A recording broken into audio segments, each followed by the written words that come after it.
William Roberts is not able to make it.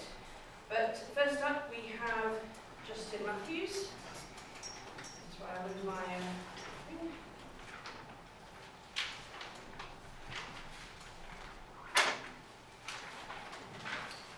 Okay, so Justin Matthews is Senior Lecturer in the Digital Communication Department at Auckland, again, so yeah, come a long way. His research is primarily focused on the area of user interfaces and experiences, and future studies, gaming studies, narrative design, popular culture. He is currently completing a PhD exploring speculative user interface designs from science fiction moving image and their relationship to contemporary technology experiences. And he's talking today about exploring the impact of artificial intelligence on visual effects, industry perspectives, and implications. Great, thank you very much.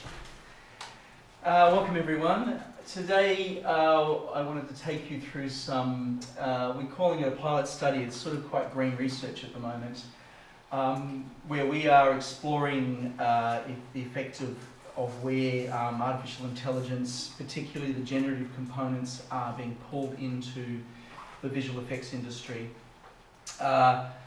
It's sort of something that comes off the back of those of you on panel one and saw Angelique's presentation, some work we did when we looked at the advertising industry in New Zealand, and now what we're doing is we've kind of taken that kind of initiative and started to look more broadly at some other parts of the creative industries that are effectively sort of being affected and having that pervasive impact of AI.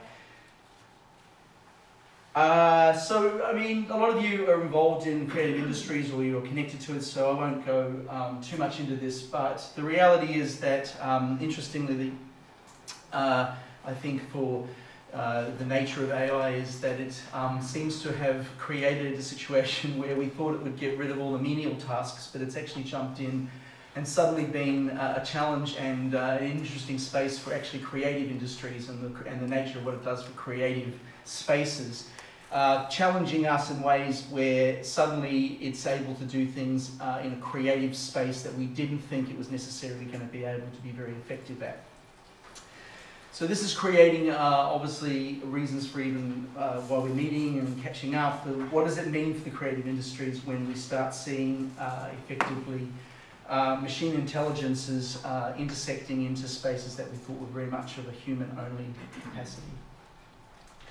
For my area, it is especially interesting because I do a lot of, I've done a lot of stuff through my career, both commercially and then getting into academia, with the nature of creative endeavours and creative initiatives, and to see this space very quickly being disrupted by by generative AI and artificial intelligence opportunities coming into that space is of great interest to me. So this is where I've been trying to work with my colleagues to begin to understand what it actually means as far as impacts. And I think in the first panel I was really interested in the conversations as to how this is exactly the question going on. What does it actually mean in the long scheme of things about where human beings start and the machine begins in this process of what we are calling the creative industry process? AI and screen production is not something that is necessarily new to the nature of AI, to the nature of screen production. It's been doing a lot with this sort of stuff for a while. We know that, for instance, there's been a lot of intersection between the nature of using artificial intelligence and all sorts of processes that we probably didn't associate with necessarily artificial intelligence as we know it now. And I think that was really interesting. Again, I think it was Woody in the first talk kind of talked about how artificial intelligence has actually been around for a really long time, but now we're suddenly seeing this sort of crest, almost a spike, not only of the way it's affecting things, but also obviously there's a lot of interest out there. But what it's the truth of it is it simply has been there in the background doing a lot of things. And I'll touch on this in a bit too, is there's also a whole different sort of capacity between, and this gets blurred a lot, between what we call machine learning versus artificial intelligence, and there's actually a little bit of difference between those two. But regardless, screen production has had artificial intelligence aspects involved in it, and as it kind of says there, they've sort of ranged between being something that is potentially small in ways, but they make significant impacts on the industry over time. What's changing, however, is how this materialization of artificial intelligence and the generative stuff is now sort of, as I said, intersecting more into the spaces of that ideation and that creation process that wasn't necessarily something we initially thought that it was going to have much of an impact on. And so that is where the background to a lot of this is, and this is also comes out through some of the nature of the study we're doing, where we're talking to people in the industry that do visual effects, is these concerns and apprehensions. And this is a background that sort of sits there almost as a sort of constant friction underneath the process of exploring this space. And as we know, those who followed it, you would have seen, for instance, that we already knew that, for instance, the Screen Actors Guild of America and also the Writers Association had that huge stoush with the corporates and the studios to try and claw back some of their ownership over the process, mainly through the nature of the concerns for their area that AI was going to start intersecting into those into the spaces that they know are traditionally being owned and controlled by them as actors and as humans. And for instance, the nature of how quickly, for instance, the ability to create replications in digital human beings, the nature of voice synthesis was all the reasons why they were jumping into this process, but also that whole concern about what it means to own your rights and what it means to be an independent actor or an independent human effectively in that process, and how much of it at one point is actually co-opted and taken over by generative processes and effectively the machine. And so it's interesting because this is this sits in the background of the work that we are currently looking at, in the sense that one of the things that was in favour for and a powerful weapon for screen actors and screenwriters is that they are unionised and they have strong representation. And in the background of the VFX industry, if you're not aware, there is none of that. They are not unionised. They effectively, it's a contractor, hours working market. It's highly competitive, and they don't have a lot of rights. And it's so competitive to be involved in that industry that if you put up a fight or you make noise, a squeaky wheel problem, you end up being you can be cut out of it and blacklisted effectively, and that has happened. So it's not even a threat that's sitting in the background. There has been many documented processes where people that tried to stand up for their rights or tried to be the squeaky wheel effectively got blacklisted. And it's even worse in the sense for the nature of not just individuals, but even the VFX agencies involved in this have to be very careful as well, because of the nature of the case of actually being blacklisted themselves. But it also sits in the case of, the reality is that this sits against those real concerns also of the territory of visual effects industry.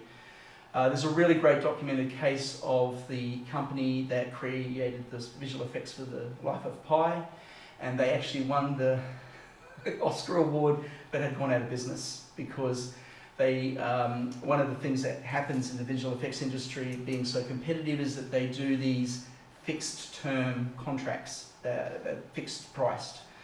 And so what happens is they have to set a fixed price to the studios, and the studios that are very guilty of this are the big ones, Marvel, Disney, Paramount. They expect a fixed price, and for that fixed price, all the visual effects have to fit into that. But as we know in creative industry, nothing is ever set in stone. Things have to be iterated and they have to be changed, and it's not like putting toast in a toaster and it comes out perfect every time.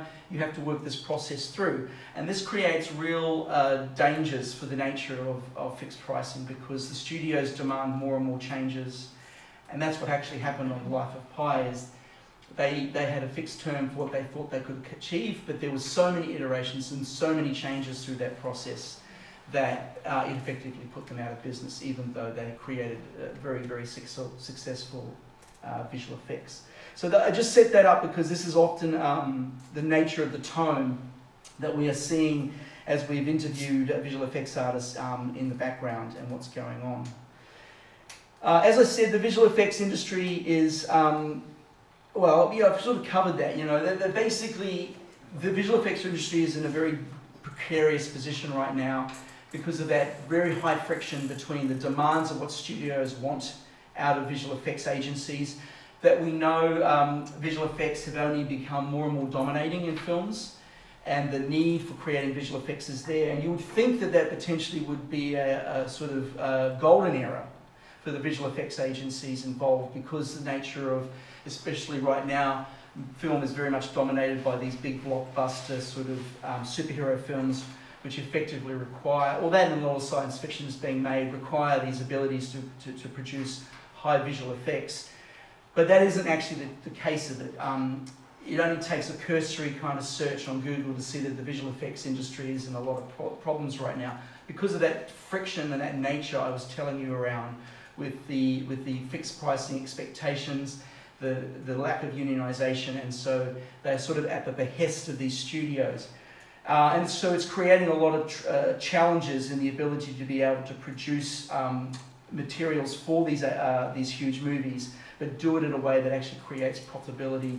And the problem simply is that if a studio says no, someone else will immediately step in. That's how competitive it is. Going back to that point, that even though studios know that it can be very difficult on their staff, they're also under the imperatives of the commercial factors of not being able to sort of say no themselves. So that kind of sets up that challenges, as I said, that's been going on. As we know, visual effects have been kind of always adopting a lot of technologies. They've been very quick to kind of get involved a lot of the time because the new technologies that have come down through the historical process have been ones that have allowed them to do more and more. And if you think about the sort of history of visual effects, the technologies that have been developed have always been in the service of being able to produce better visual effects. The adoption of CGI into the process, the ability to create sort of sophisticated pipelines that allow them to work in multinational different jurisdictions. All of these sort of types of technologies that moved away from special effects and into more of a visual effects environment have been in sort of the behest of creating more effective and faster turnarounds for the type of the visual effects processes that they can create. So it's interesting that even though generative intelligence should probably fit into that bucket, it's not being seen that way. It's not being embraced in the same way as previous sort of paradigms or shifts in the way that technological advances in visual effects have worked. And we'll come to some of the feelings on that, but it seems to be that the nature of this, which is something that I know in the first sessions in this room has been touched on, there is this sense of threat from it rather than excitement. That is because there is this underlying feeling that generative AI and the types of AI adoption they want to bring into this is potentially at the expense of their own jobs. And this, as I said, sits very much underneath this huge friction that's always going on. Because it could be claimed as a fairly toxic industry at the moment, they are there, and there's a sort of commercial imperative to keep making better and faster visual effects without the overheads. This is the underlying concern about this, like the excitement for visual artificial intelligence being employed isn't necessarily something embraced by those that are at the coalface doing it. Let me just see what I've got here.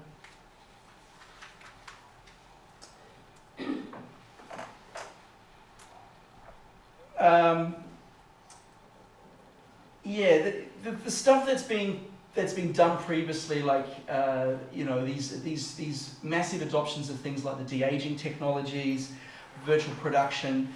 If you look at those again, they've been adopted by the industry because they haven't, if anything, those types of new adoptions into the pipeline and the processes have encouraged involvement of more people. Virtual production especially just added in huge amounts of requirements around being able to have people that could run the computer terminals in the room. So you weren't looking at actually reducing personnel, you're actually increasing personnel.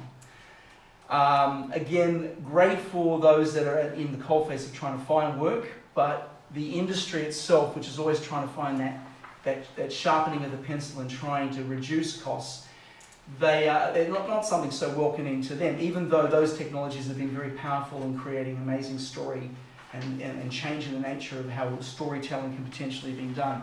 The Mandalorian sort of virtual production stuff set up a whole thing about the ability to bring actors back into environments that were encouraging for them to be able to act.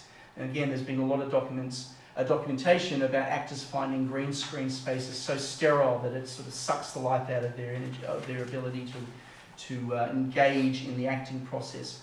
So again, these types of things have pulled in and been welcomed in because they have been part of a process that seems to create more creativity. It gives an opportunity for more involvement in workspaces. But when you start looking at the stuff that they're exploring now with the nature of how they want to use AI, it's more a process of how you can start cutting people out of the equation. And that is where these angsts and concerns are starting to come about. One of the things I do want to just delineate is the nature between artificial intelligence and generative stuff and machine learning, because again, especially in the media, they often get overlapped with each other, and there is quite a significant difference between them. So this is sort of summarizes there.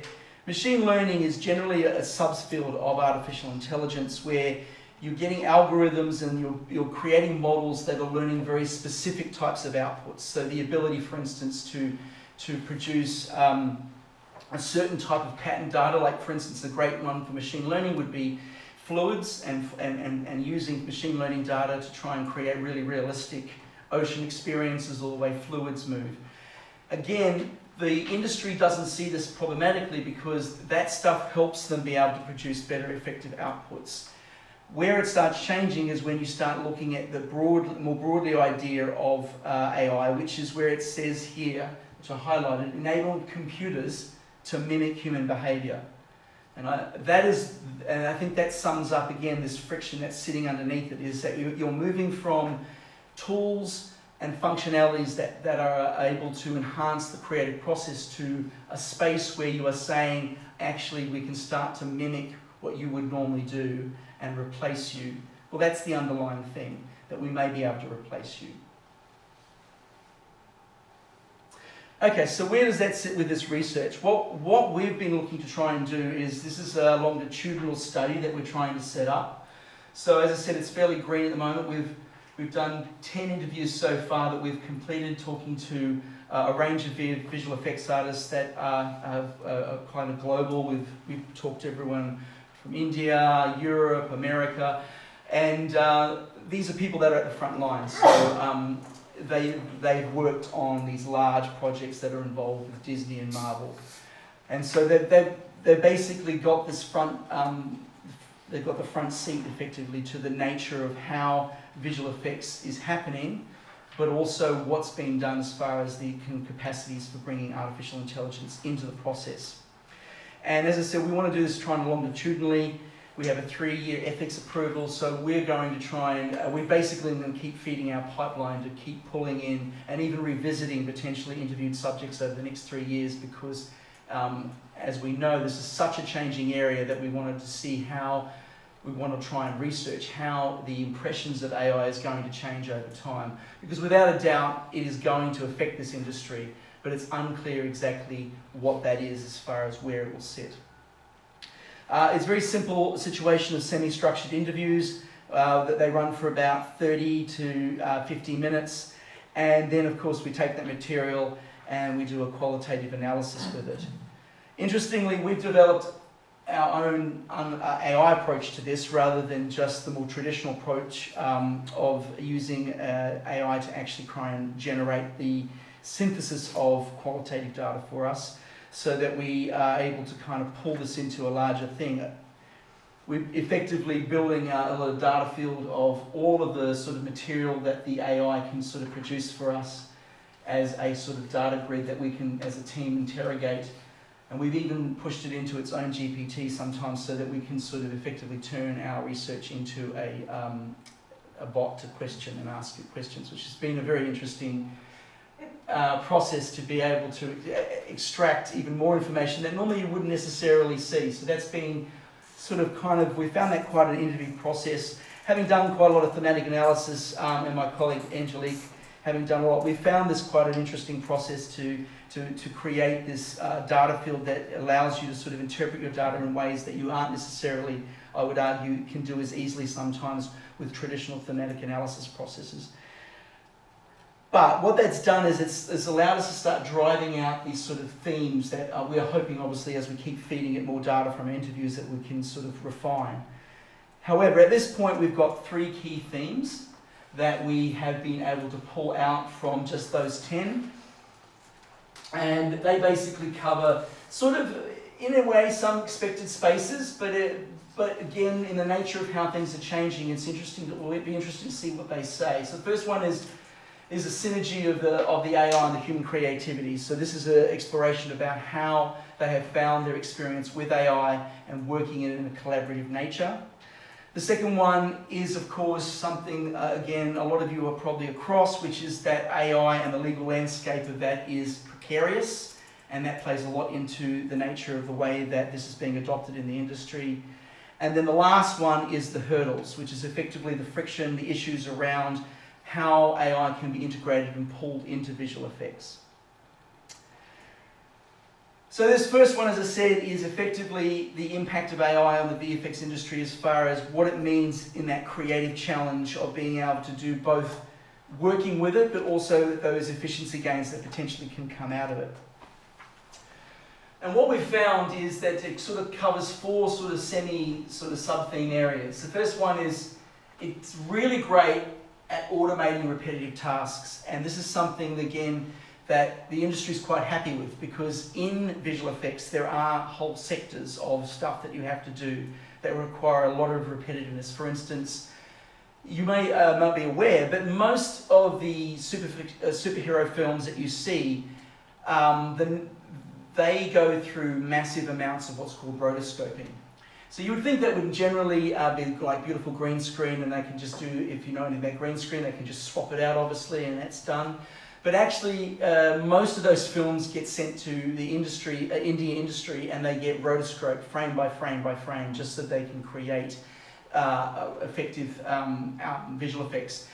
And one of the misnomers, for instance, again, if you look a bit below the surface of some of the media commentary, is that things like The Mandalorian and virtual production, if you talk to a lot of people involved in virtual production, it is great for the actors, but for visual effects, most of that still goes back out, and they do not use those virtual production screens in the background. They rotoscope out all of the characters, so again, they've got these layers.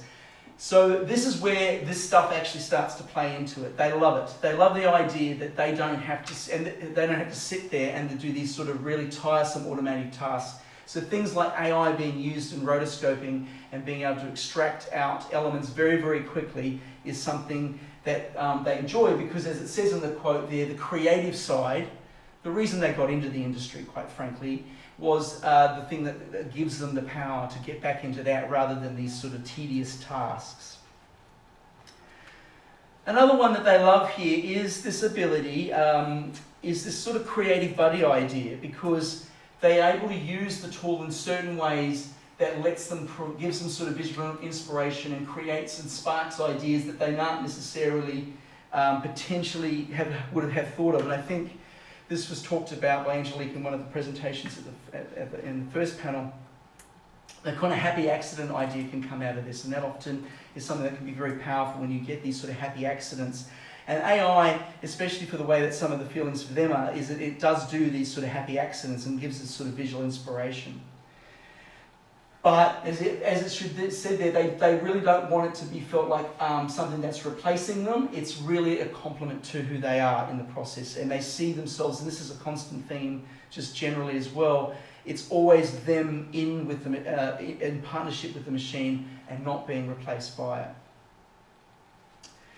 The collaborative potential is also something that they actually enjoy, especially because a lot of their visual effects has itself spread across multiple geographic regions.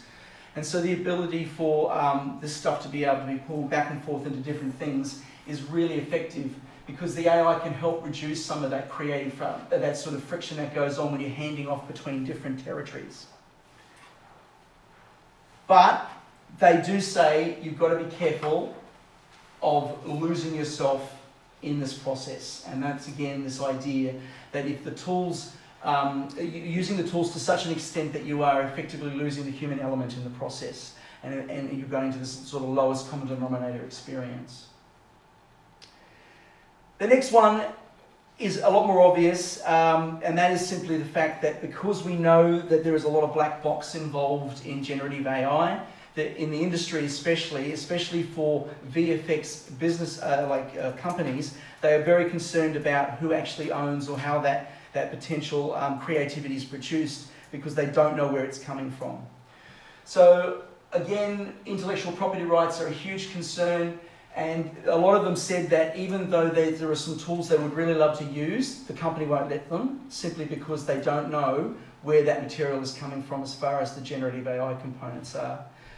And as we know, that whole area is still fraught with any sense of what legal responsibilities, because they're still being explored. And until I think we get some actual legal case on it, a lot of industries, especially something like VFX, are just not going to touch it because it's just too precarious for them.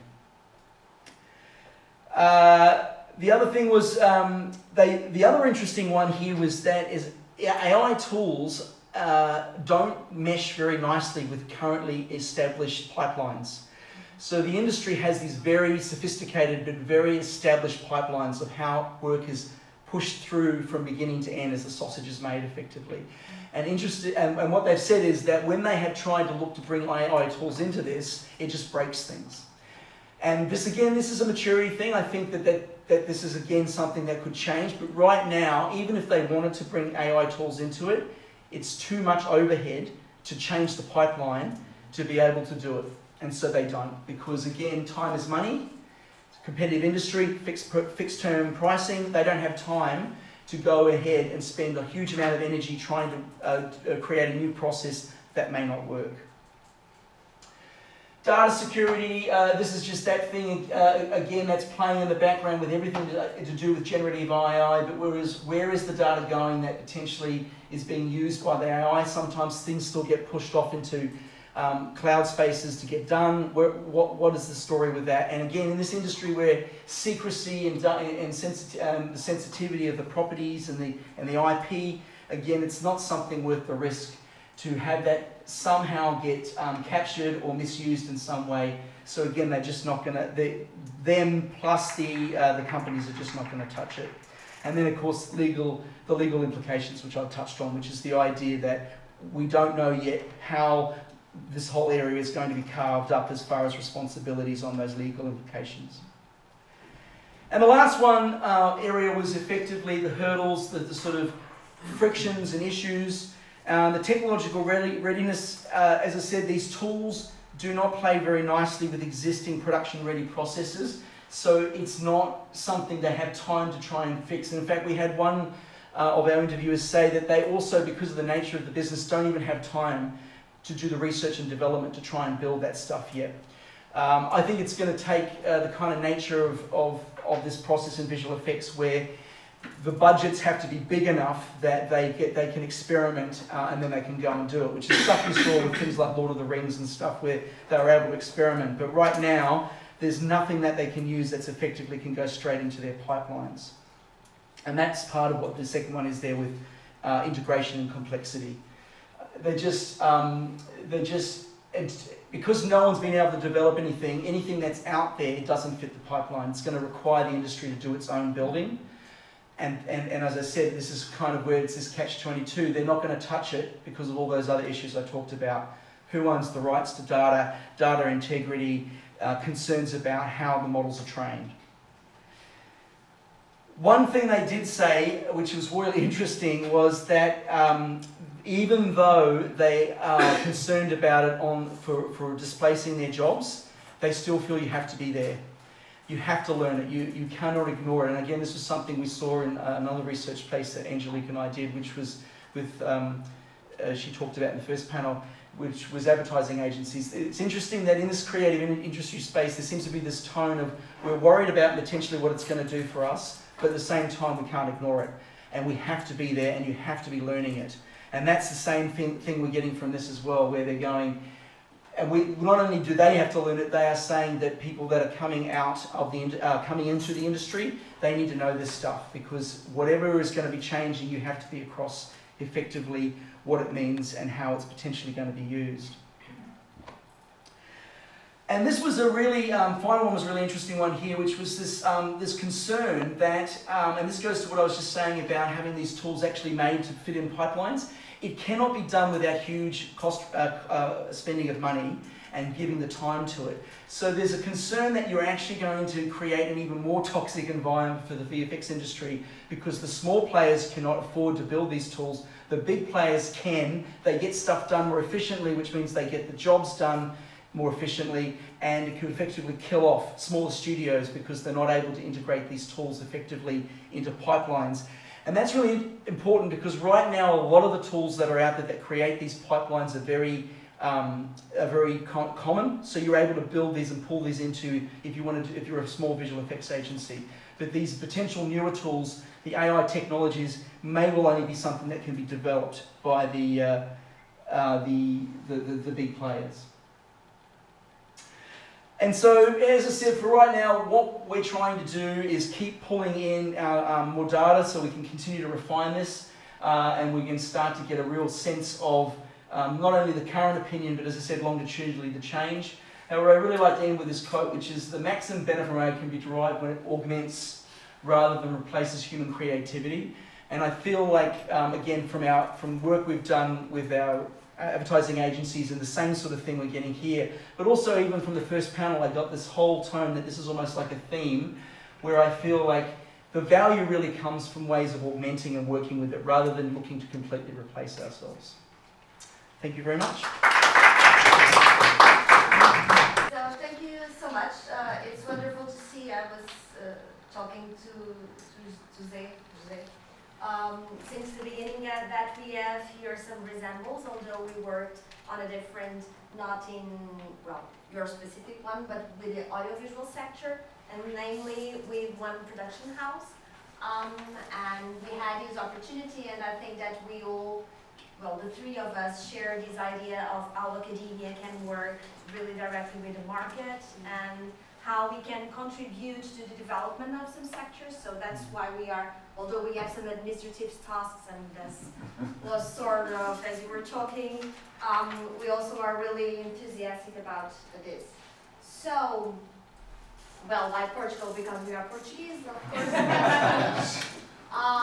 But we have one of the Europe's most dynamic audiovisual sectors.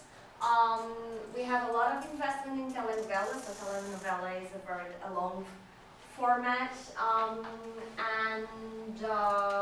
well, we are now trying to develop this short serial content, a lot of partnerships, especially with the new audiovisual media service directors, so Netflix, HBO, Amazon, and we are now beginning with the production of, well, the originals in Portugal. So there's this competition in a small scale market. We are a 10 million population country. We had a lot, we saw that we have like 3,000 production houses. Some of them are uni-personal, so they do not have activity, but we are working with an association that represents 46, and they are the larger ones. So we would like also to came from this case study and to work with the audiovisual sector and grow in a pool. So why SP Televisão? This specific production houses is an independent one. So it was ranked 7th in the top 20 of European productions in 2019. And they recognized that it will be really important for them to invest in AI. So they talked with us and said, we want to introduce AI in different parts of our pipeline. How can we do that? We don't know, but we are learning with each other. Some figures about SP Televisão.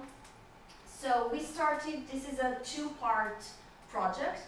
The first one is a more, well, let's know better this production house and where we can apply the AI tools. So we applied a survey to the employees and all of the collaborators. And I think this is your part, I'm sorry, but That's please. okay, you can use it. I was really That's to okay. this. Like Katrina was saying, well, good afternoon to you all. First of all, thank you so much for your attention. Well, in order to synthesize the perspectives of SPA television professionals and to assess their willingness to adopt AI tools into their work routine, we conduct a survey by online questionnaire, as you see. It was composed of 12 questions divided into 3 major sections. The first one is about training, willingness, and expectations or impact on work routines. In the third one, we confront them with hypothetical scenarios of using AI in some different stages of production. And in the last one, we ask them data regarding their age, years of experience, and so on. So this questionnaire was shared by the internal communication team of SPA Television, and it was shared by 274 professionals who regularly collaborate with SPA Television. Our response rate was 62% approximately, and our final end was 131 valid responses. I don't want to bother you with technical aspects and details, but I need you to know that the statistical analysis was conducted or was performed for a confidence level of 95% with a margin of error of 5%, and p-value was considered significant when less than 5%. And before we delve into the major results, just a quick overview of the samples so you can know this company better. So 46% of the participants were between 38 and 47 years old. The mean is 42 with a standard deviation of 10 years plus or less. 73% of the participants had 1 to 21 years of work experience. The mean here is 15 years old, 15 years of experience, and 63% of the participants at higher education level, the modest bachelor degree, and 33% of them worked in the production department. Now, the main results. So, 51% of the professionals have basic knowledge of AI, and with 95% confidence, we can say that the true value is somewhere between 40% and 57%, and 87% have never received specialized training, although they express interest in. What's interesting in here? So, if you notice, 51% of professional have basic knowledge of AI, but 87% have never received proper training. So we found this very interesting, and that's why we conduct also some collective interviews, and Katrina will talk about that later. But in the end, we conclude that these professionals are really interested in improve their efficiency in the work routines. So they're trying to search and train and to test all these tools on their own, even though the company doesn't have a proper strategy to implement AI tools into their work routine yet. Okay, we're working on this. Moving on, so to the question, do you believe that AI will have a significant impact on the tasks of workers in the audiovisual sector? And of course, so 41% believe that AI will change the nature of some jobs, but new opportunities will arise. And surprisingly, only 11% resonate with this idea that AI will replace many jobs. We're not expecting this low value, but that's interesting. Regarding the improving of professionals' performance through AI technologies, so as you see, 47% anticipate a positive impact by complementing the creative work through the adoption of specialized software. This one was also a surprise for us. We're not expecting that the creative tasks were the one. We believe that the creative tasks were the last one where AI will be welcome. And we also have 42% that anticipate a positive impact by optimizing operational efficiency related to the workflow of information within the company. And this also resonates with the collective interviews because we all know that there are lots of information and artifacts that are circulating every time between different stages of production and departments. So let's move to the scenarios. In the first one, we confront them with this scenario where we use generative AI for generate and compose a sequence of video of a building which was similar to a real one that does not exist, and the question was, how does this make you feel? And about 56% of them reported to feel curious and interest, and 29% reported to feel concerned and unsure. And this same data for the second scenario, where we use predictive AI to predict the ROI of a certain audiovisual product with data extracted from the script. And again, 56% of them reported to feel curious and interest, and 29% concerned and unsure.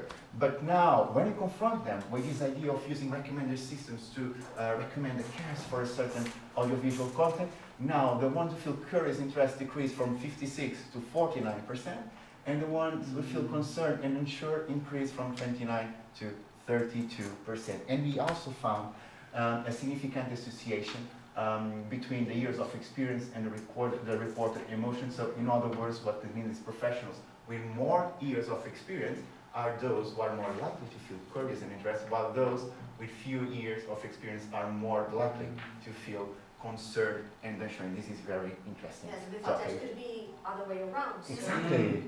But we talked a little bit, perhaps the ones that are there for a long time, they're really tired of the repetitive and, well, come on, welcome AI, Please do it. help me. And perhaps the ones that are younger, they are more aware and more afraid of and more skeptic of what AI could do to our job. So we also complement the survey with the collective interviews. So we had the opportunity to talk to 31 participants. They came from different departments of the pipeline or the workflow, and the objectives were to really understand what happened with a telenovela or a series from the idea until the end when it is delivered to the broadcaster. So we stayed a lot of time in SP production, and it was really interesting in a more analog way. Some of them, well, they met each other for a long time, but some of them Never seated together. Face to Oh, face. that's what happens in your department. Oh, I never thought that when I received that from you, so it was really also interesting. And we had some recommendation on internal communications, so that it was not our task, but we said, well, that could be interesting. So it was pre-production, production, direction, post-production, complementary service like general services and informatic services. Yes, and also scenography, makeup, props. So we try to talk to all of them. So this is not even legible, but it's some. So we created this from the client until the final product, final product that goes up then. And it was a way for us to understand what happened and where could be interesting to introduce AI tools in this workflow or in this pipeline. So it's a really complex thing, more than we can imagine when we are watching television or something. So it's really complex. And it was what results, the graphic explanation and the insights that we took out the collective interviews. Here are some key insights. Information circulation is pivotal. That's one of them. The adoption of AI tools for certain audiovisual content like telenovelas is really challenging because the script is not closed from the beginning. And this is and in Portugal we have like 300, 400 chapters, 1 year in a row of the same content. So it feels sometimes difficult to apply the AI tools. Of course, the ethical concerns regarding the authorship. Participants are more likely to use AI tools in repetitive tasks, so is that exactly what you found? And although these concerns, the majority see AI tools as another professional in the room to assist human force, especially in the script writing. So we are in a crossroads. Hey, ChatGPT or other, what do you think? Left or right? So it was interesting to find out. What about the impact and the future work that we are already working on? So we also identified not only this gap of internal communication, but the digital transformation in the company. So many of them, they use like digital tools, but by their own. So it's not the company that said, but when they pass and they're still using Polaroids to make photos, so that's quite interesting. Like the continuity, so that's the Polaroid, what you were dressed, so it's something that is not well And in the other way, there's someone that are using an AI tool for their own, but it's not compatible with the previous. So there's something, this workflow is not working properly because of them. But as you were saying, they also said, we know that, but for that we have to stop. And it's possible to stop because we have to deliver the episodes to the broadcaster, so we know that we have a lot to do also in that point, and they are doing now. Clarification of the network and information flow, creation of a roadmap that the company converts into an exclusive agenda for AI integration. It's really interesting because you said the Polaroids, but also they do not have an inventory like the props. So they know, oh, I use that Miro, there's some that's signed, but I don't really understand. I can't remember when I use it. Yes. So we thought, oh my gosh, this is some basic things. And we said, well, previous to talk about AI, let's talk about digital transformation. But so we created this roadmap, the implementations by different stages, and they selected one, the script production, and we are now beginning, we're waiting for the final meeting when we are going to start a 6-month experience, a pilot experience, how to create a mini-series with AI, from the beginning to the end. We are really afraid of that, we really don't know, but we are working together in order to create a pilot experience to see what is going to happen. And also being done this specific task with this production house, the Portuguese association that represented the 46 leading national independent producers, they asked us to give a training session on AI for all of them. So we are going to do this in the final of this month. And, well, do you want to add something, Jose? Oh, I'm sorry, thank you and everything, but, well, I don't know if you'd like to just to wrap up. No, I think we have got it all. Okay, so Thank you. Hi, I'm excited to be here in this conference, presenting a project that I've just kind of nearly completed. So I've had a slightly kind of intense week trying to sort of evaluate and pull this material together while still feeling like it's a little bit of a work in progress.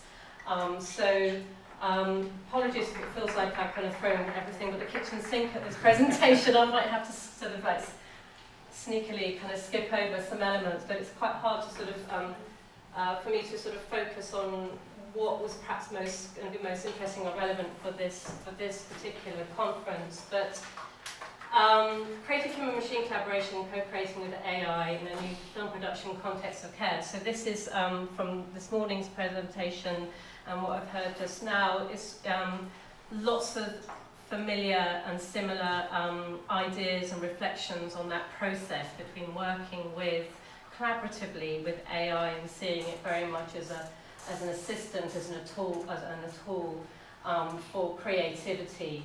So kind of, it's a British Academy funded pilot project. I managed to get a little bit of money out of them for the new talent development scheme to hire in some expertise to assist me on developing this project. It was also partly to upskill me again in film production, because I've been out of the loop of making any films for a while. My background is in filmmaking and film curating, but I haven't been making a film for about over sort of 12 years. So this was kind of an opportunity to kind of get back in the saddle and explore what I've been interested in for a long time, which is, technology, the impact on technology on our lives, and how that impacts the way that we tell stories about technology as well.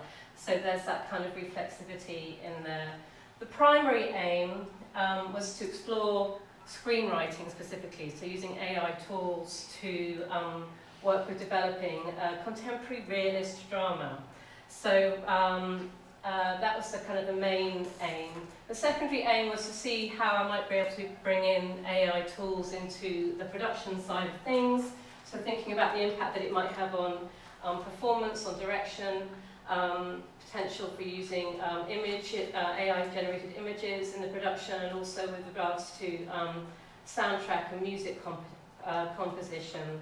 And then there's a kind of a tertiary aim, which was more sort of institutionally focused around involving industry professionals and undergraduate and postgraduate students together on a staff research film as well, which we haven't really done too much of in our institutions. So a little bit of context for the project. Again, this will chime with some earlier presentations. Justin in particular was talking about this, the kind of the negative impact that has been perceived, certainly in recent years, on AI, on the creative industry, particularly with regards to jobs. So this kind of, the project came out of my following the GA strikes last year and the concerns around how AI was somehow going to replace screenwriters. That immediately made me sort of think about how could it really replace screenwriters. You know, what is AI good at? What is it not good at? What are humans better at? Asking those questions really. And that kind of aligned with a pre-existing interest with a kind of a growth in the role of the intimacy coordinator in response to the Me Too movement and this idea of the production and context of care. So on the one hand, we've got this kind of movement towards a more human-centered caring production practice, but on the other hand, we've got this kind of drive towards automation and, you know, with the potential for lots of job losses. So how do those two things sit together?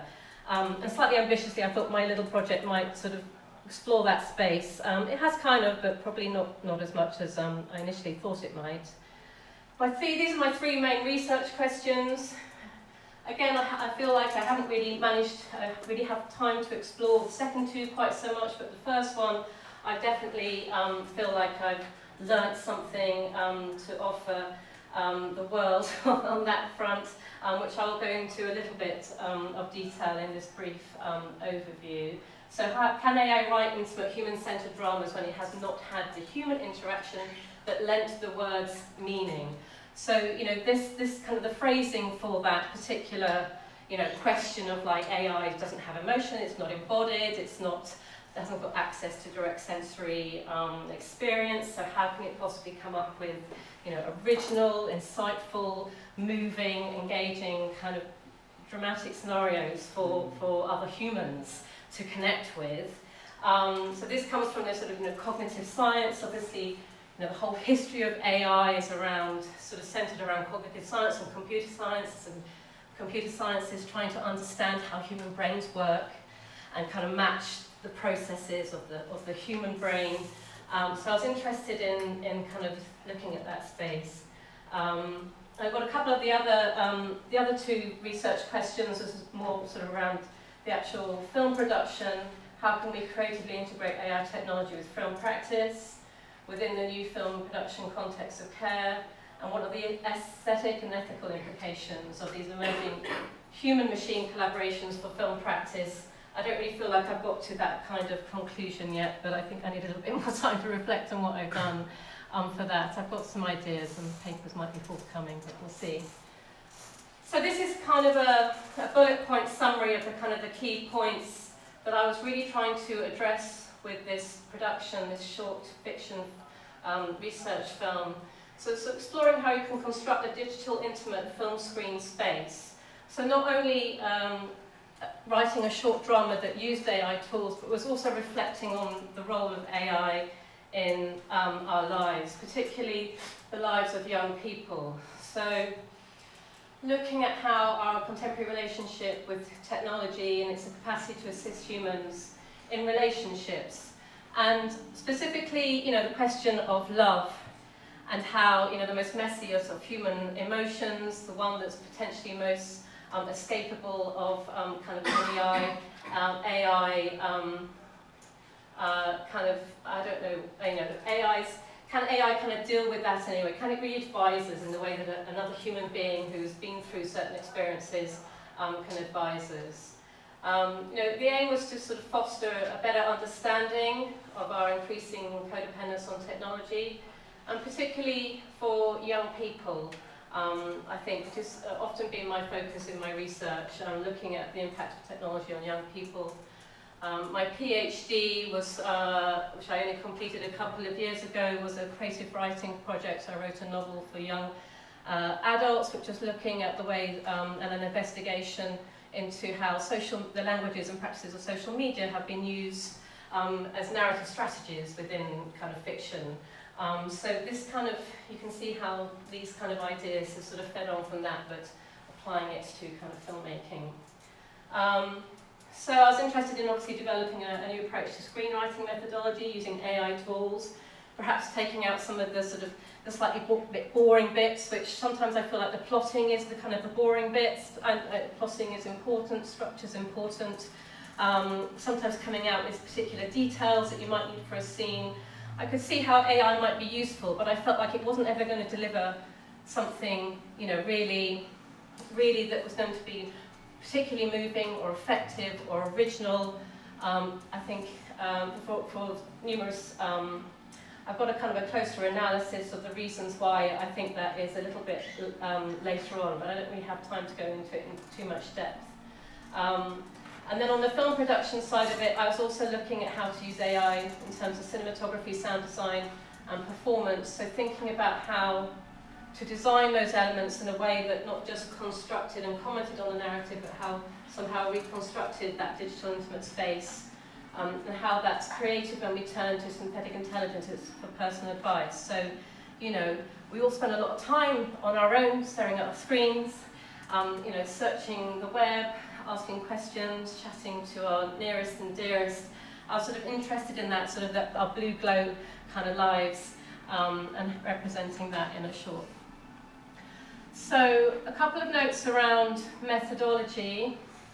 My kind of conceptual sort of starting point for the framework that I approached this project really is this idea of creativity amplification, the idea that AI tools amplify what we as humans bring to the pre-existing sort of processes that we have for the particular mediums that we work in.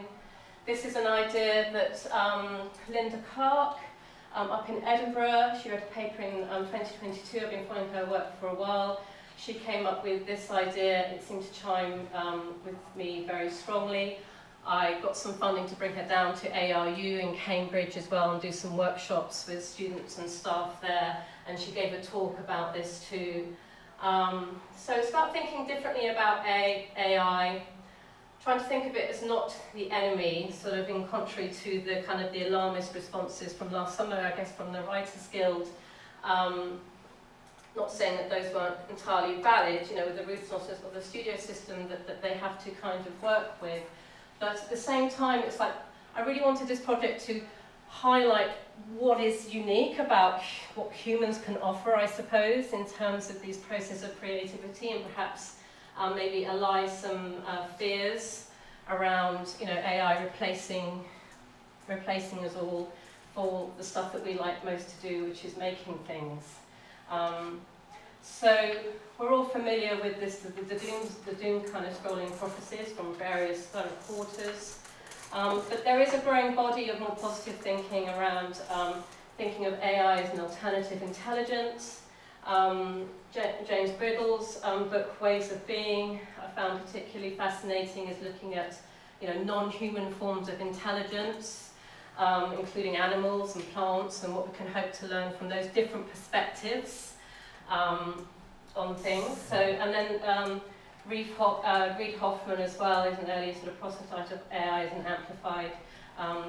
amplifier of thinking and creativity. So there's quite a lot of that going on in the air, and I sort of wanted to see where my practice could kind of sit within all that. Creativity amplification is quite nice as a sort of conceptual kind of keystone for the process, but it didn't really help me with how I was going to go through my work, you know, the pipeline, as it were, of writing. So I came up with this idea of iterative composition.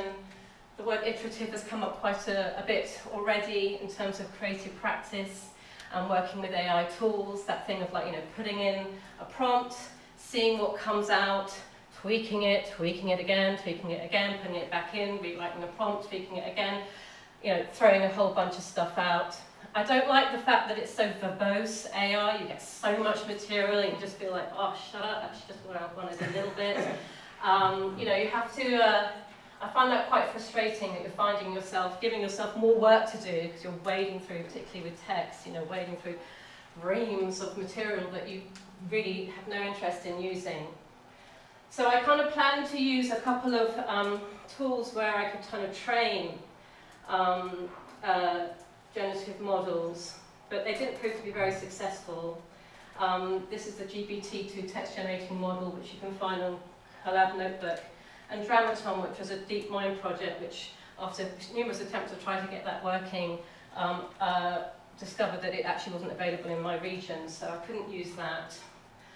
Plot.ai is a similar one that's more commercially, openly available. You can sign up for free trials, etc. It's quite useful and interesting, but I still, I found it too limiting, in short, for a whole bunch of reasons.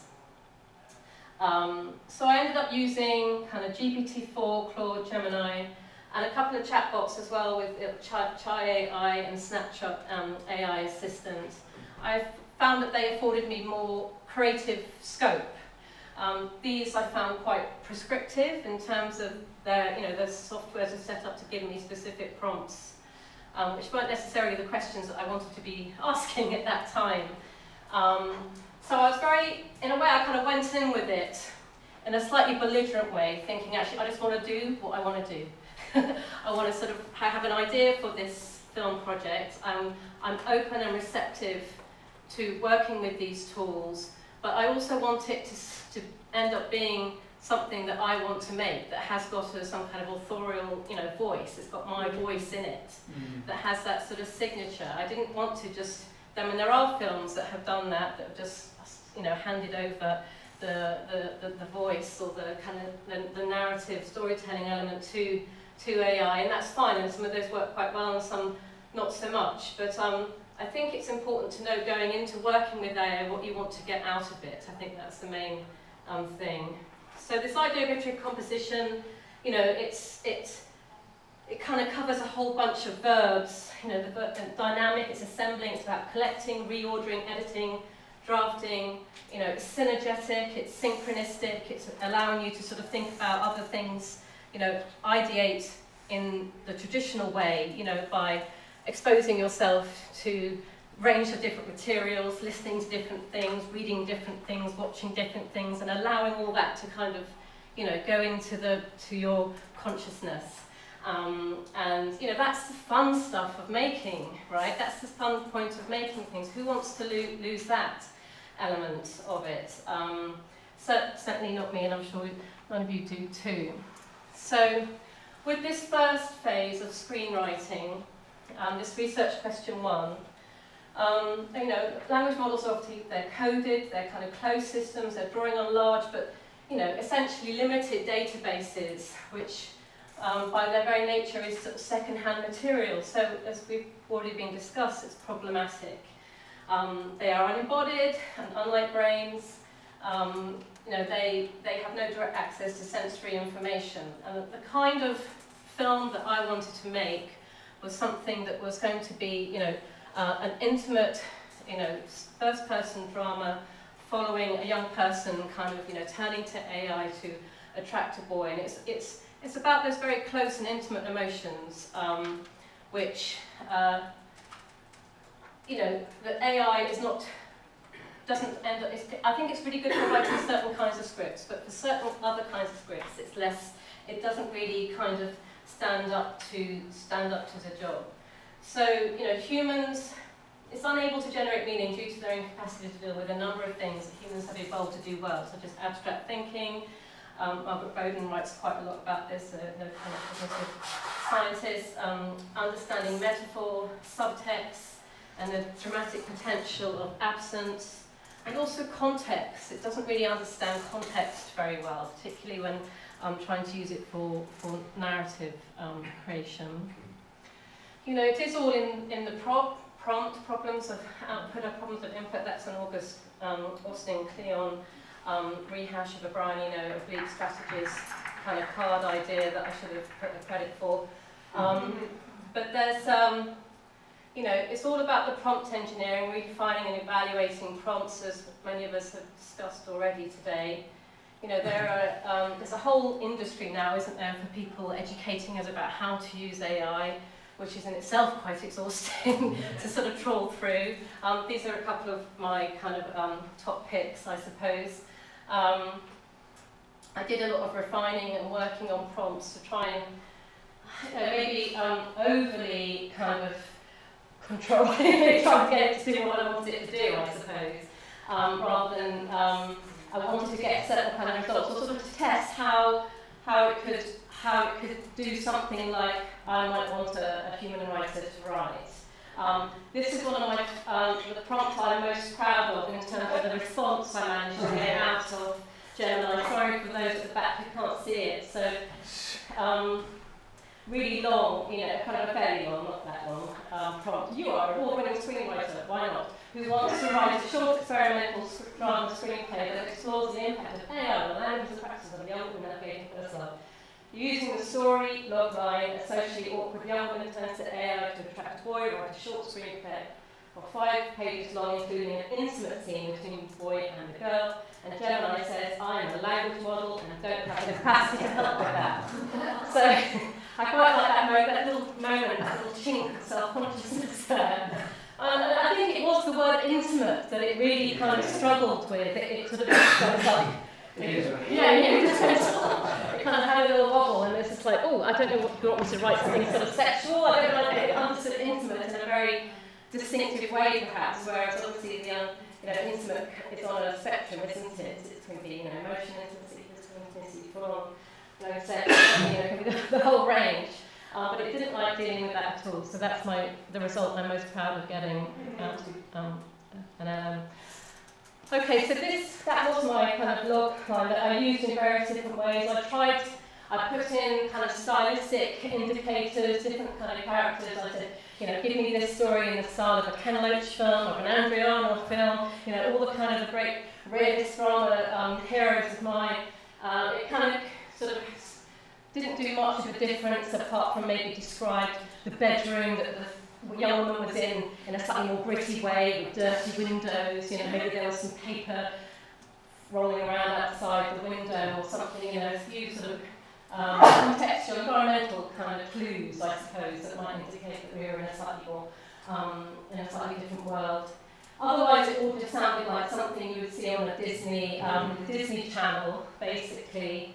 Where a young woman selfishly carries out suggestions put forward to her by the AI, goes back and forth, like a number of scenes, she goes out and does it, and that goes really wrong, and then she comes back, and then she realises, or is told by a friend that she should just be herself.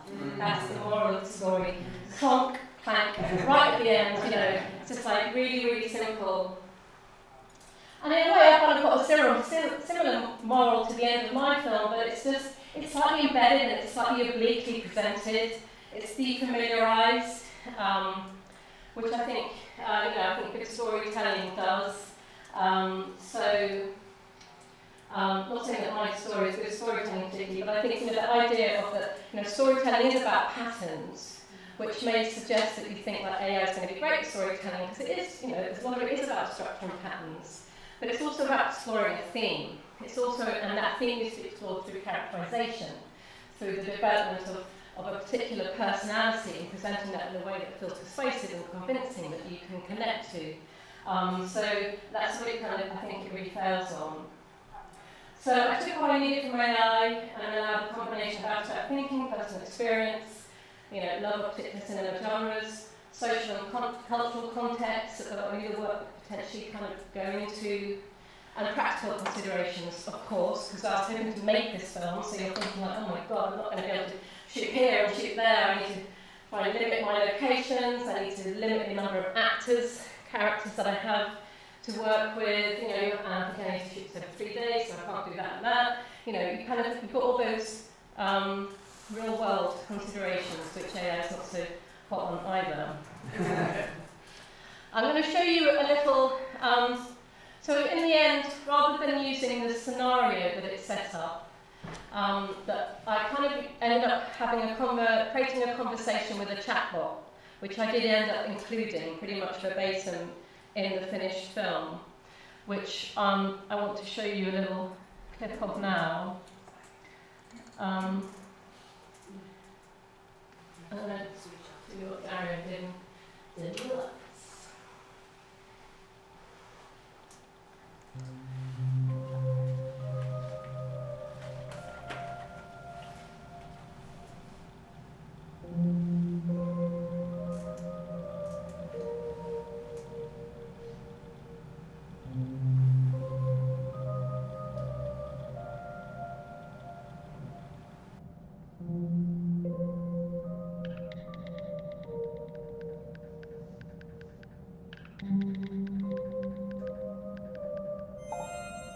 Hi Leah, that's a great question. I totally get what you mean.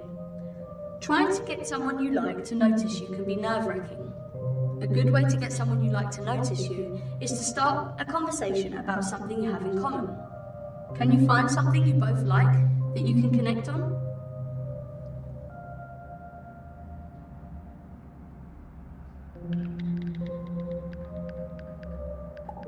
That's great. Do you like them too? Why don't you tell them you like this band? You can also ask which is their favourite song. That would be a great way to start a conversation. That's so true. It can feel really awkward trying to get to know someone for the first time, but just imagine how great it could be to get to know someone new. There are lots of ways to get over feeling shy. Time to make a memorable first impression.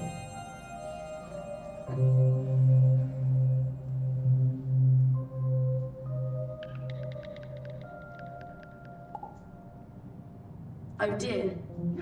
I am so sorry to hear that. It's hard to trust someone new if you have had a bad experience before. It can certainly feel scary meeting someone new, but you probably also don't want to let fear rule your life either. So, making sure you're safe, can you find the strength to give it a go?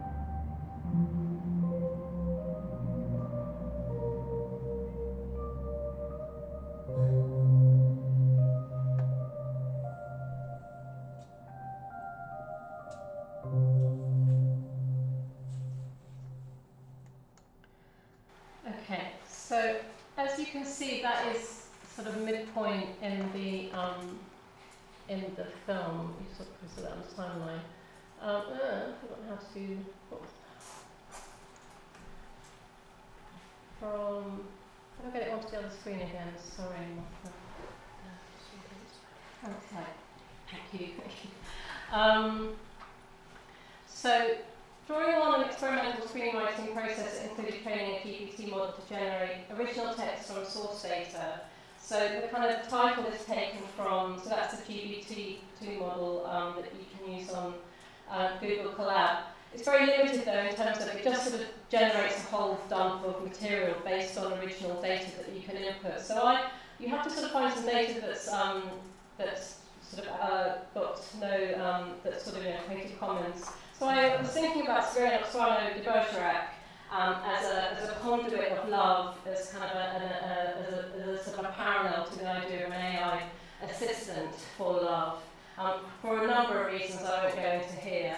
That might seem a little kind of but it didn't make sense in my head at the time. The screenplay moved through various drafts before finding its current form. So I've kind of got the title itself is taken from a quote from Cyrano, and there's a little bit of Cyrano at the beginning. She's an English student, so it kind of connects in with that. But the idea was never really to generate a screenplay wholly through AI prompts, but to find a way of working with different AI tools to test, shape, and explore a story idea and theme. And I think even though AI can be quite good at exploring a story idea in terms of getting plot points and scene ideas and characters and locations and kind of details, it's less good at long form exploring a theme, developing a theme, embedding a theme, which I think is at the heart of kind of strong storytelling. Really, that's what we go to stories for, to have ideas kind of explored and sort of trialed and tested out for us. So, can an AI chat assistant be an engaging, psychologically complex, pathos-filled and entertaining conduit of love as Cyrano? No, but it can be a catalyst for a reflective thought process that initiates a shift in self-knowledge and action, which is what my character Nia kind of goes through in the film. So just sort of finishing off, these are some of the key outcomes I can see so far for this project. This idea of iterative composition, thinking about how to actually do the work with AI in terms of screenwriting. That needs a bit more development, but hopefully I will look at doing a paper for that at some point.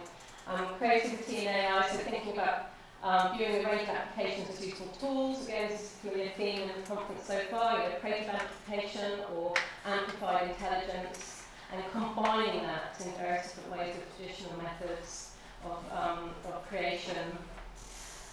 It enabled public and student engagement in the processes and ideas of the work, so I had lots of conversations obviously with all the creative team that I'm working with, but also the students that came on board and working with me, gave lots of opportunities to sort of reflect on AI in their lives and how they use it and what they think about it, as well as the whole filmmaking kind of process.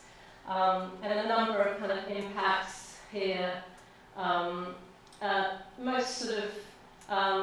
Most perhaps significantly in terms of the institution would be, we've actually set up a working group to establish working with an IC. I haven't really talked about that much, that's almost like a separate presentation, but I did work with an IC with the students that I was working with, the actors and performers, and that was a kind of really interesting and valuable experience too. Oh, sorry, intimacy coordinator, yeah. So those are just a little list of my references, and then that's me just saying thank you, and that's SG8, sorry, that's got moved in the save. All right, thank you.